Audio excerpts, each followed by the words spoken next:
Hey everybody, my name is Tasha Smith-Tyus and I'm the Director of Career Services here at the Career Center. And so today what I want to do, and as part of our career coaching series, is have a conversation with you regarding that of the interviewing process, or really that of interview prep, and making sure that you're taking the necessary steps prior to the interview in order to be best prepared for the interview.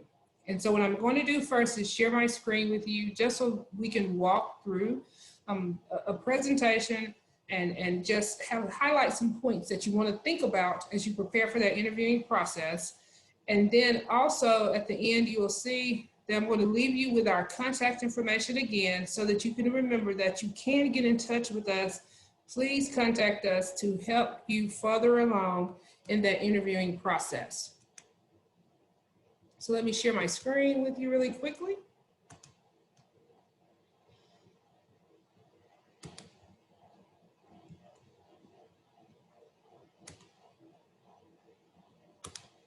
All right, so we want to begin with, or I want to begin with first, walking through and helping you to understand the you that's a part of the interview. And then also how you connect, or ways to think about connecting the resume, the cover letter, and you in that interview. And so one way for you to be able to do that, regardless of the type of interview that you're engaged in during the time, is through that's what we call in career services, the STAR method. So understanding, well, let's first begin with this, right? And I want to leave you guys with this, or drop these few nuggets with you, or to you. You know, understand that when it comes to the interview, you guys really do hold the power. You have the power to communicate about your professional brand. You have the power to lure your audience in with the narratives that you share that are based on the experiences that you had. You have the power to communicate your passion, your enthusiasm, your excitement, right, that you have about the position in which you're applying for. So I know when you're interviewing, it can bring about a lot of nerves. It can bring about a lot of, you know, the nervous energy that's taking place, maybe even a little bit of anxiety. Know that I want you to be reaffirmed, or the reaffirmation in the fact that, you know, you have the skills, you have the talent that that organization is looking for, because they pulled you in for the interview. So please know that just getting the interview and getting ready to go through that process, that's commendable within itself. All right, so thus far, as part of our Career Center coaching series here at Wofford, you know, you guys have been walked through the process of understanding Handshake, which is our online career services platform. Mr. Lee Smith has also walked you guys through that of writing your resume, writing your cover letter, and making sure that that information is tailored towards the opportunities that you're looking for. And remember, you can always go back and access any of this information via our YouTube channel. And then also, I know our executive director recently walked you all through that of our online mentoring platform called My Mentor. And again, just a quick reminder, I encourage you all to draw upon those resources. Get you a mentor. And then also we have the video of LinkedIn that's up as well. So get the mentor, make sure that you're connecting on LinkedIn with other Wofford alums and building your network that way as well. And then also making sure that you're building your brand via Handshake, and your resume and your cover letter are also sound on all of these platforms. All right, so we have the cover letter, the resume, we've already looked at that. And then also now what we're transitioning to is that of how do I communicate my skill set, my professional brand in the actual interview. So let me start first with this. There are so many different types of interviews that are out there. This is not at all an exhaustive list. I mean, you have what we call the one-on-one, which is the traditional style interview. And you know, this is pretty common. These type of interviews involve a lot of open-ended questions, things like, tell me about yourself. What are your strengths? What do you know about our company? And then you know, when it comes to responding and engaging in these type of interviews, you want to make sure, and you're going to do this for all of the type of interviews, again, regardless of what the method that you're engaging in the interviewing process with, you want to make sure that you know yourself, and you want to make sure that you also know that resume. So this is why it's so important that we always encourage you here in the Career Center to take the time out to research both the company and the position in which you're interviewing for, or the position in which you've applied for. Then you may also have that of group interviews. And this could be you interviewing with several people in the organization or from a different department. And they're really beginning to try to gauge how well will you fit into our team? How well how well can you work with us in a group environment?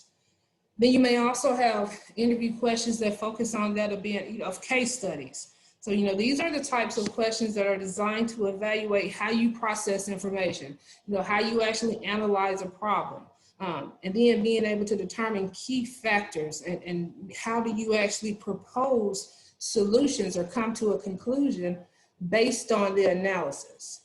And then to sum it all up, or in short, when you're thinking about case studies, it's all about problem solving. And with you guys being Wofford students and being engaged with the Wofford community, problem solving is something that you all have really been challenged and do so well. And that's the beauty in having that liberal arts education. You're able to develop and fine tune your critical thinking skills. You're able to solve problems and communicate about those problems. And then you're also able to present a sound diagram as far as how you came to the conclusion for that particular problem. Then you also still have what I like to call the good old standard phone interview, right? Something that people still, believe it or not, people still engage in phone interviews. And I want to take the phone and video interview, the interview methods, and just give a couple of tips about both of those. Whether you're engaging in that phone interview or whether you're engaging in the actual video interview via Zoom or via Skype or some other platform, you want to make sure that have your resume either on a document stand or whether it's mounted or taped on a wall right in front of you. This can help minimize the sound of papers as you try to find your resume, flip over your resume, go through your resume. And it also allows just quick access for you to be able to highlight and reference back to those experiences, that involvement that you have on the resume. And then you also have that of networking events. Networking events can be things such as, a career fair, or maybe an employer is having an open house and you're able to, at either event, be able to go ahead and communicate with people from that organization. You're able to go into detail, discussion, a conversation regarding your skill set, your professional brand, and why you're at the event and your interest in that organization. So regardless of the method that you draw upon when it comes to interviewing, the key is making sure that you're able to communicate about the star that you are, that you're able to communicate in what we call in career services, the STAR method, which really focuses a lot on the behavior, the behavior that you engage in based on a given situation. So the STAR acronym for short literally goes to S is for situation, the T is for task, and then you have the action, and then also that of the result. So breaking it down a little bit farther and going more in detail about it. When it comes to the STAR method, excuse me, when it comes to the STAR method, the S is about situation. So you're able to talk about a situation, right? You're able to discuss a situation that you were placed in. From that situation, what was the task at hand or the problem at hand that you had? Then you have the actual action. The action, the A, speaks to what you did. Even if it was a group project, it speaks to what you did in order to solve the problem. And then also you have the R, which speaks back to the results. Because of your action, what were the results? So if I was trying to give it a little bit of context to further understand the STAR method, maybe you have the task, or your task with the question, I should say, that of, tell me about a time where you demonstrated initiative. So understanding that it's about you and the demonstration of initiative, you want to draw upon a situation, and that situation may be that of class, that situation may be that of work, and working in a group project in either one of those type of settings. But you want to draw upon that particular situation as a point of illustration to showcase how you demonstrated initiative. Maybe the task or problem at hand was you were working in a group environment for a class project that was soon to be due, and you noticed that there was one or two team members or fellow group members who failed to, or who did not, or who were not seeming to meet the deadlines of when the different items that you guys were going to say things should be turned in, they weren't doing it. So maybe your point of demonstrating initiative was that of you reached out to your fellow group mates just to check in, just as a check-in to see if everything was going well with the project, maybe to see if they needed help with that particular project, or maybe they just didn't understand what was being asked of them in that about that particular project. And then what you want to do with the results is speak to the results of your actions, whether good or bad. You reached out to your group mates to see, and just for a check-in, to see if he or she needed some assistance. And from the results, maybe you were able to help the other group members out. Or maybe it was just that they did not complete the work.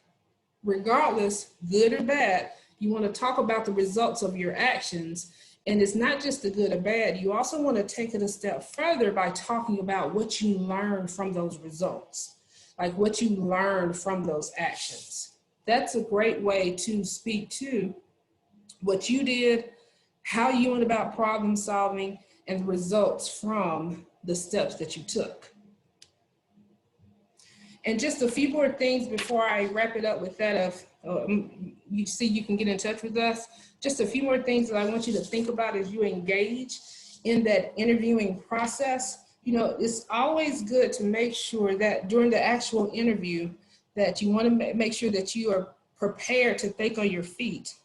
If it's possible, you want to also make sure that you take the time out to ask those relevant questions. Be aware of nonverbal behaviors that you may have. Even during the presentation here, you may have heard me say and you know, or things of that nature. So being aware of those filler words or that paralanguage that we can easily engage in. Make sure that you are very firm and confident in your answers, and you maintain that eye contact with those who are interviewing with you. And you want to make sure as well, and this is very important, just as well as the interviewer is interviewing you, make sure that you interview the interviewer as well. Meaning that at the end of the interview, have some questions that you want to pose to the organization, to the members of the organization, regarding the position, regarding working in that company. That can also speak forth to your enthusiasm and excitement about the opportunity as well. So just in short, thank you guys for taking the time out to watch this brief interview on interviewing and interview prep, and also make sure that you remember that you can still get in touch with us, right? Wofford.edu/academics/career center. You can also email us at careercenter@wofford.edu as well. So again, thank you all for joining us, and have a great rest of the day, and make sure that you stay safe.